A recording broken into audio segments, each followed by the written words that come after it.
Assalamu alaykum aziz dostlar, hürmetli vatandaşlar. Bize hazır Urgen Şavat yolunda durubuz. Pitonnikni 3 yolu. Pitonnikni yolu. Ptisaya girib ketadigan pavorot. Bunda Şavat'a ketadigan yolumuz. Bu yerda Könali Baba kafesi. Şöyle bir müracaat qilacakmiz tam mutasaddi tashkilotlara. Yol hareket xavfsizligi vazirligiga ham.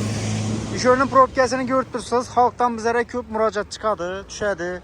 Bu yerning xalq ham, bu yerdagi shofyorlar ko'p murojaat yo'llab qo'yibdilar. Yozma ravishdan boshqa matibina. Bu yerda ne bir chapon olib biladilar, ne doğruga o'tib ketib biladilar, ne bir o'ng'ayn olib biladilar. Chapon olishga umuman muammo. Vobshe muammo. Hozir ish yerdan chapa chiqib ketish o'lim bilan bir. Hozir chiqmaydilar ham shana. Mecburi benden bir yerlerden aynalık keledilerden iş yerda probkada kaladilar ham. Yine öz-özündən hazır probka sazdavat bo'lib turibdi. Şöyle yok yerden probka payda bo'lib turibdi. Nahotki şöyle bir dana svetofor qo'yishning iloji yo'q. Necha marta avariya bo'lib turibdi yine.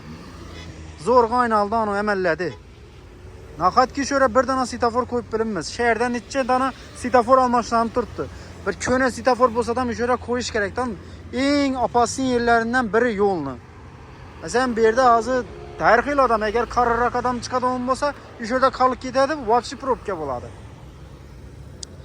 Yo'l harakati xavfsizligi vazirligiga ham, yuqori turuvchi tashkilotlar agar shu ko'rib turgan bo'lsangizlar, shu muammoni xalq uchun bir ijobiy hal qilib bersangizlar bir zo'r bo'lar edi.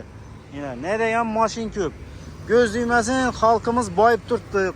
Koşadan maşinini alıp turtdu. Satıb turtdular. Nalokunu töləb turtdular. Yine market etkəb turtdu. Bana svetofor koyup verinlər axı xalqa. Neçə mərtə avariya olub turtdu axı bir yerdə. İltimas əgər görüb durğan bolsanızlar şu nərsələrini bir yerdə kaldırmaqla bir oylab çıxarıb bir əməl qılasınlar degan ümiddəmiz xuda qalasa. Şəhərin içi vobshe azı icam bu bəbdir. Maşin köp. Yollarımız talebe cevap vermedi. Yolumuz slishkim dar. Eğer bu yolumuz bir iki tomonlama bo'lganda, ikki polosali, 4 polosa bo'lganda, u boshqa gap bo'ladi. Svetofor kerakmidi. Lekin bu yo'ldan chiqishning iloji yo'q. O'zi bir mashin zo'rg'a yuradi, bug'una chiqishning iloji yo'q. Ha shunday gaplar do'stlar, bu videomizni birdan like bosib, poddershka bermasangiz bo'lmaydi.